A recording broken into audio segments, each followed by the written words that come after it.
இவனோட சப்போர்ட்டால தாண்டா அவன் வேற இடத்துல வேலைக்கு சேர்ந்திருக்கான். கொஞ்சம் கூட பொறுப்பு இல்லாம இவன் நடந்துக்கிறான். அப்படியாடா? பாட்டி சொல்றதெல்லாம் உண்மையா? கூப்பிடு அந்த நாகராணிய. இன்னைக்கு ஒரு கை பாத்துறேன். அவளை உன்னை காப்பாத்த சொல்லு பார்க்கலாம். என்னை விட அதிக சக்தின்னு சொன்னல, கூப்பிடு. அது சரி, எதுக்காக நீங்க அர்ஜுன ஃப்ராடுங்கறீங்க? அப்படி என்ன ஃப்ராடத்தை நாம பண்ணிட்டான்? தக்ஷக வனத்துல அமிர்தாவை பார்த்தேன்னு என்கிட்ட வந்து சொல்லிட்டு உங்ககிட்ட நான் சொல்லவே இல்லைன்னு வந்து சாதிச்சான்ல. பாபா, என்ன இது? என்ன உருண்டு இது? இதை வச்சு என்ன பண்ண போறீங்க?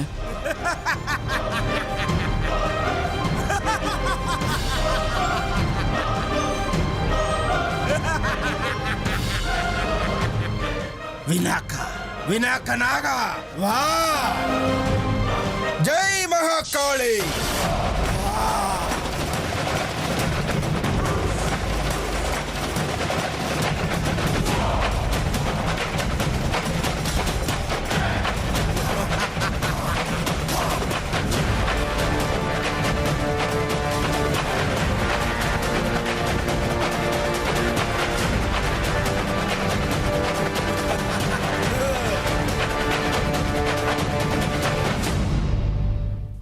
பாபா, இந்த ஆள் யாரு? பார்க்கறதுக்கு ரொம்ப பயங்கரமா இருக்கா.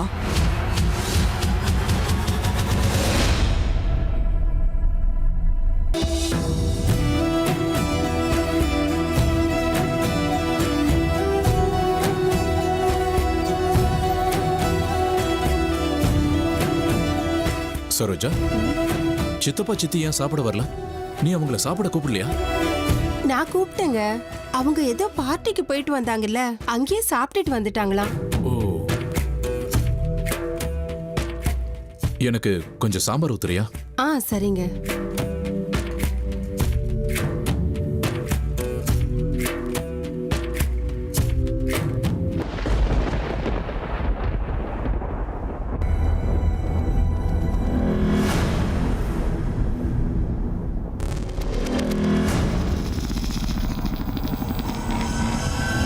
அமிர்தா, என்னாச்சு? ஒன்னும் இல்லப்பா.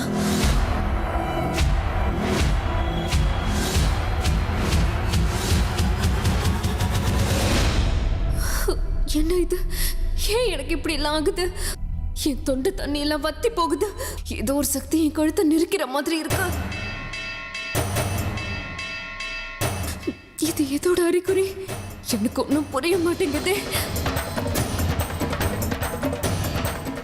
என்னாச்சு அமிர்தா? சாப்பிட்டுட்டு இருக்கும்போது பாதிலேயே எழுந்திருச்சுட்ட. எனக்கு சாப்பாடு வேண்டாமா, போதும். ஏன் அமிர்தா, என்னாச்சு? சாப்பாடு இறங்க மாட்டேங்குது, வேண்டாம்.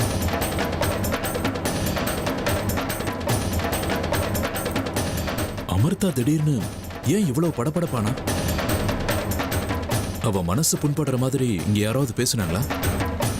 இல்லைங்களே, அந்த மாதிரி யாரும் அவகிட்ட பேசல.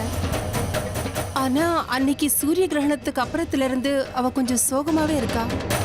முன்ன மாதிரி கலகலன்னு பேசுறதே இல்ல. எப்பவும் ரூம்குள்ள உட்காந்து எதையோ யோசிச்சுட்டு இருக்கா. என்னன்னு கேட்டா எதுவும் சொல்ல மாட்டேங்கிறா. என்ன ஆச்சோ தெரியல. அவளை நினைச்ச ரொம்ப கவலையா இருக்குங்க. ஏதாவது மன கஷ்டமா இருக்கலாம். பாவம், அப்பா அம்மாவை பறி கொடுத்த பொண்ணு இல்லையா? திடீர்னு அவங்க ஞாபகம் வந்திருக்கும். நீ கொஞ்ச நேரம் கழிச்சு போய் அவகிட்ட ஆறுதலா 2 வார்த்தை பேசு. சரிங்க.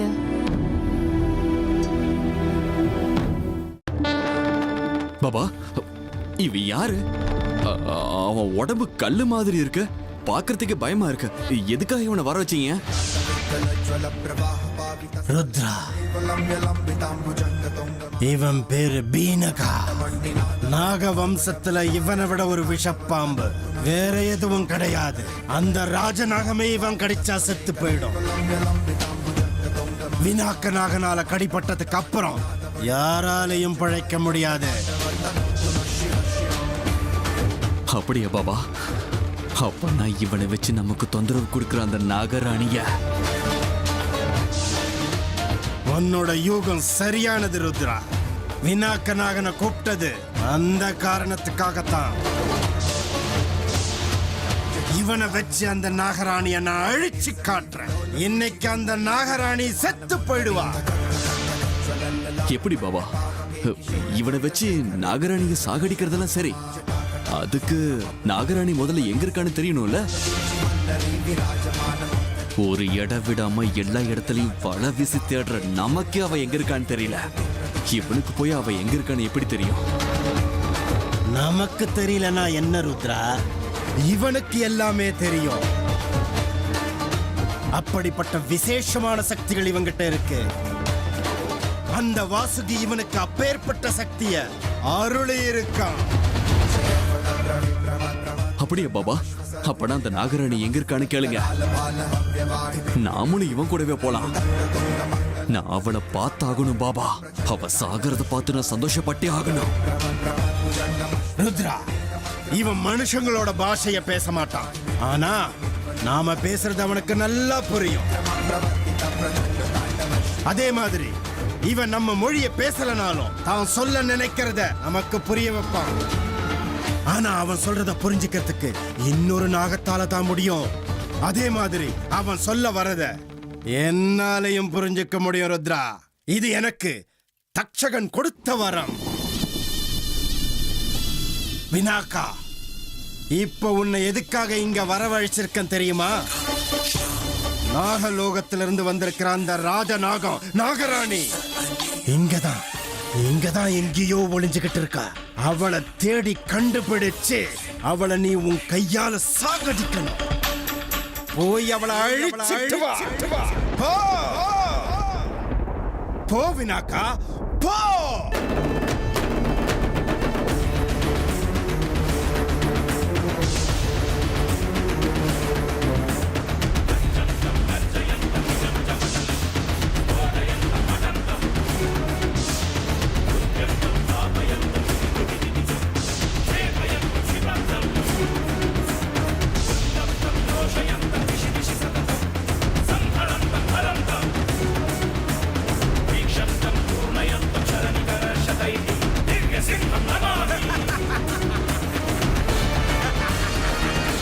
ஜெய் மகாகாளி. பாபா, கண்டிப்பா இந்த பினாக்க அந்த நாகராணியை கொன்றுவான்ல? சந்தேகமே வேண்டாம் ருத்ரா. பினாக்க நாகனால முடியாத விஷயமே கிடையாது. அந்த நாகராணி எங்க இருந்தாலும் தேடி கண்டுபிடிச்சு சாகடிப்பான்.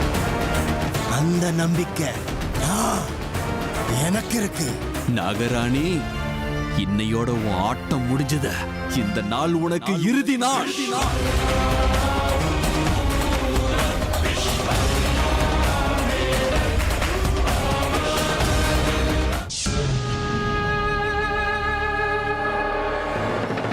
ஏன் இப்படி எல்லாம் ஆகுது? திடுதிப்புன்னு மனசுக்குள்ள ஏதோ குழப்பம், சொல்லிக்க முடியாத ஒரு வேதனை. என்ன இது சித்தி? என்னமோ எனக்கு சொல்லிக்க முடியாத அளவுக்கு வேதனையா இருக்கு. ஏன் இப்படி ஆகுதுன்னு எனக்கு புரிய மாட்டேங்குது. சொல்லுங்க சித்தி, ஏதாவது பேசுங்க. இந்த வேதனைக்கு என்ன காரணம்னு சொல்லுங்க. அமிர்தா, எனக்கு உன்னோட குழப்பம் வேதனை எல்லாமே நல்லா புரியுது. ஆனா இது உன்னோட எதிரிகள் உன்னை தாக்க போறாங்கிறதுக்கு அறிகுறி. அவங்க உன்னை சாகடிக்க எல்லா விதத்திலயும் முயற்சி பண்றாங்க. இனிமே நீ ரொம்ப எச்சரிக்கையா இருக்கணும் அமிர்தா.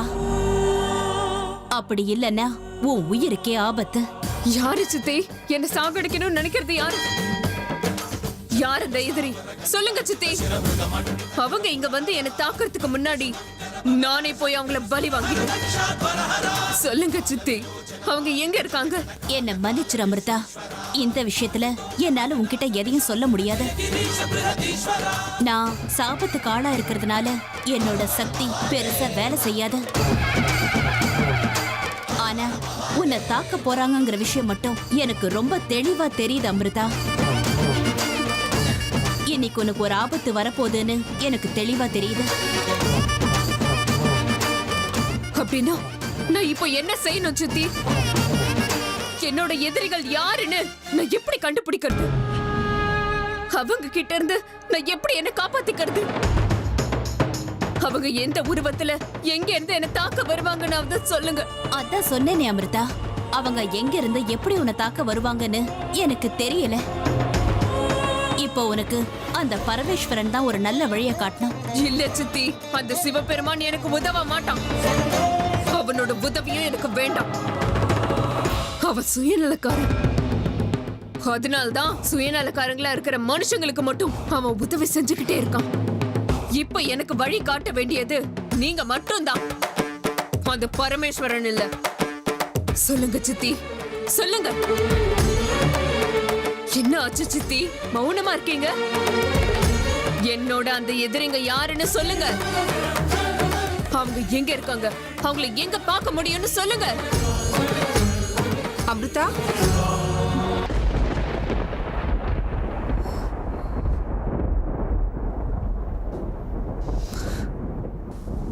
டேய், நீ எல்லாம் ஒரு தம்பியாடா? உன்னை என் தம்பின்னு சொல்லிக்கிறதுக்கு எனக்கு ரொம்ப அசிங்கமா இருக்குடா. நீ இவ்வளவு பெரிய துரோகியா இருப்பேன்னு நான் எதிர்பார்க்கவே இல்லை.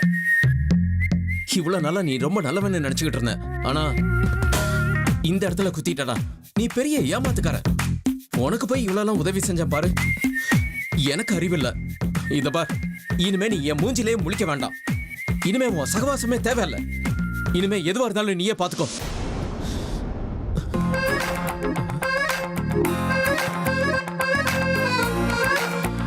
அதுக்குள்ள எங்க போனா இவன்? டேய், என்னடா பண்ணிட்டு இருக்க? இது என்ன புது நாடகமா? டேய், எந்திரிடா முதல்ல.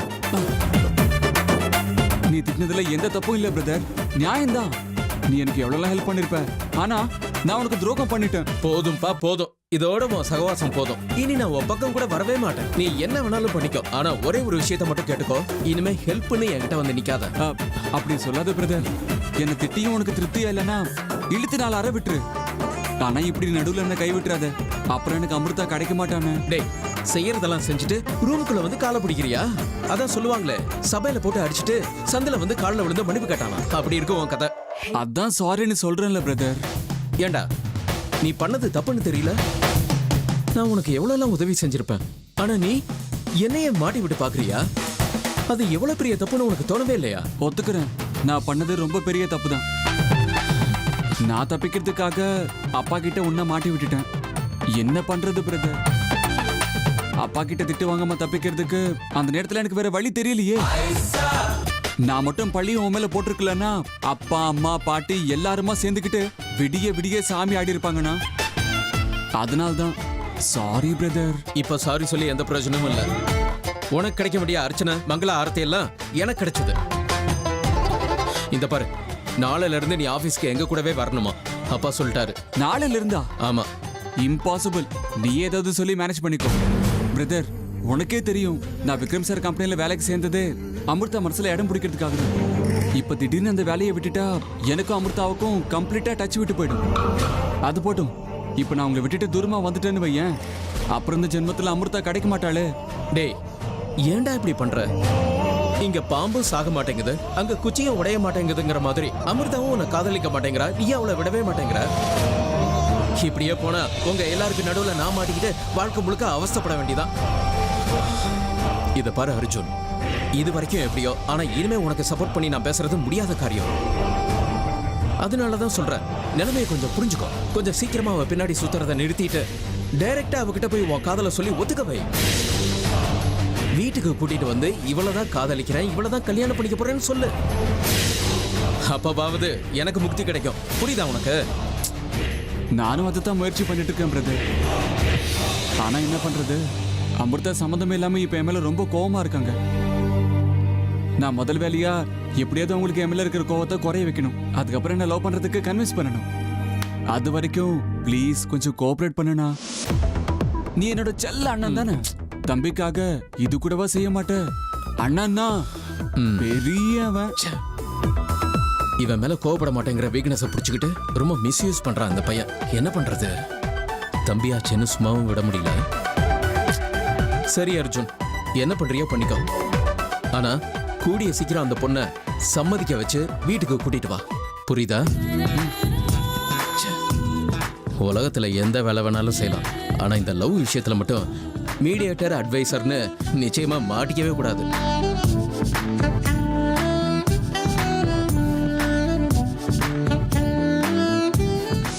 அமிர்தா, என்னம்மா தனியா உட்காந்து பேசிட்டு இருக்க? இல்ல போன்ல யார்கிட்டயாவது பேசிட்டு இருந்தியா? ஆமா, சாப்பிட்டுட்டு இருக்கும்போது பாதியில ஏன் எழுந்து வந்துட்ட? உடம்பு சரியில்லையா? ஜுரம் எதுவும் வந்த மாதிரி தெரியலையே. என்னம்மா அமிர்தா, நானும் 2 நாளா உன்னை பார்த்துட்டு தான் இருக்கேன். நீ என்னமோ சோகமாவே இருக்க. என்ன ஆச்சுமா? நான் ஏதாவது உன் மனசை புண்படுத்திட்டேனா? சச்சா, அப்படியெல்லாம் எதுவும் இல்லம்மா. நீங்க என் மனசை எப்பவும் புண்படுத்த மாட்டீங்க. நீங்க எப்பவுமே என்ன ரொம்ப நல்லா பாத்துக்கிறீங்க. அப்போ உன்னோட கவலைக்கு என்னம்மா காரணம்? ஒன்னும் இல்ல, ஏதோ மனசு சரியில்லாதான். உனக்கு உன் அப்பா அம்மாவோட ஞாபகம் வருதா?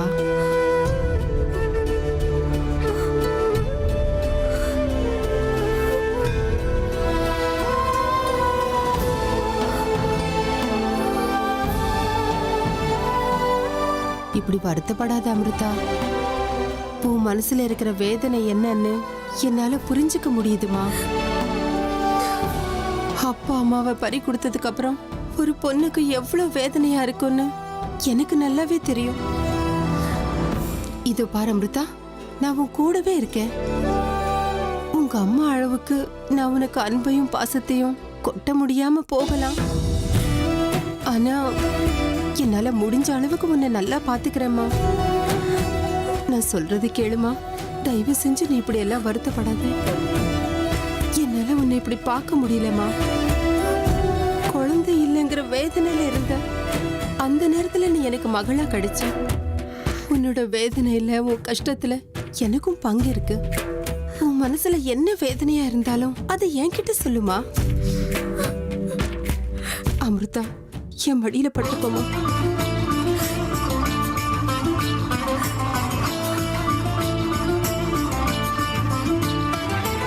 அப்பா அம்மா இறந்து போயிட்டா அது எவ்வளவு கஷ்டமா இருக்கும்னு எனக்கு நல்லா தெரியும்.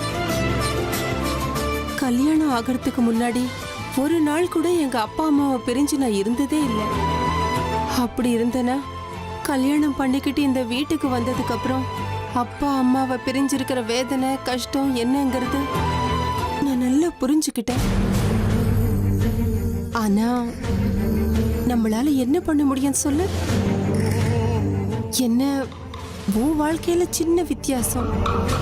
உன்னோட அப்பாவும் அம்மாவும் திரும்ப வர முடியாத இடத்துக்கு போயிட்டாங்க. இப்ப உன்கிட்ட இருக்கிறது அவங்க நினைவுகள் மட்டும்தான். அந்த நினைவுகளோட தான் நீ வாழணும். அதுதான் வாழ்க்கை. அது சரி, உன் அப்பா அம்மா யாருன்னு இது வரைக்கும் நீ சொல்லவே இல்லையே. அவங்க போட்டோ ஏதாவது வச்சிருக்கியா அமிர்தா? எனக்கும் உங்க அப்பா அம்மா முகத்தை பார்க்கணும்னு ஆசையா இருக்கு. போட்டோ இருந்தா எனக்கு காட்டுறியா?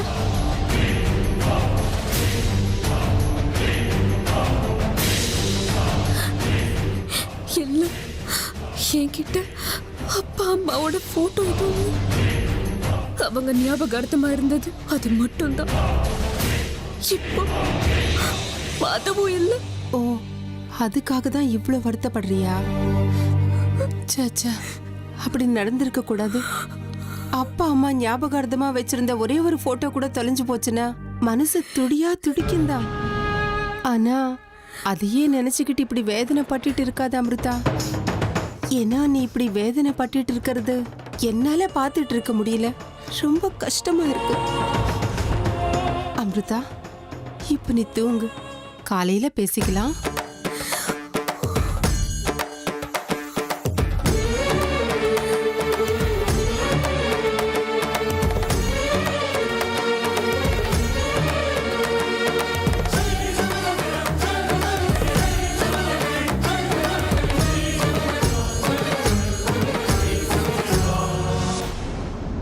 ஏங்க அமிர்தா, இன்னைக்கு எனக்கு ரொம்ப சந்தோஷமா இருக்குங்க.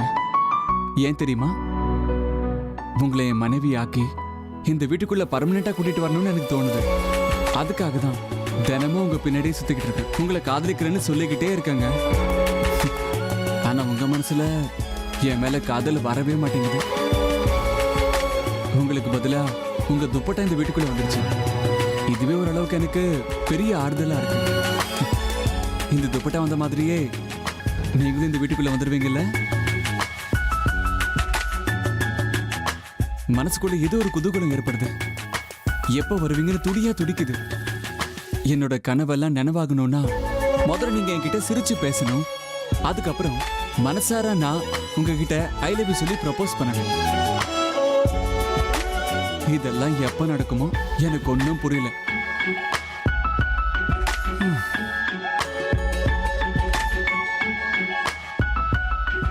உங்க மேல நான் உயிரை வச்சிருக்கேன் அமிர்தா. அப்பா ஈஸ்வரா, உன்னதான் நம்பியிருக்கேன். அமிர்தாவை என்னோட மனைவி ஆக்கி சீக்கிரம் இந்த வீட்டுக்குள்ள வர மாதிரி பண்ணு. ப்ளீஸ், உன்னதான் நம்பியிருக்கேன், கைவிட்டுறாத.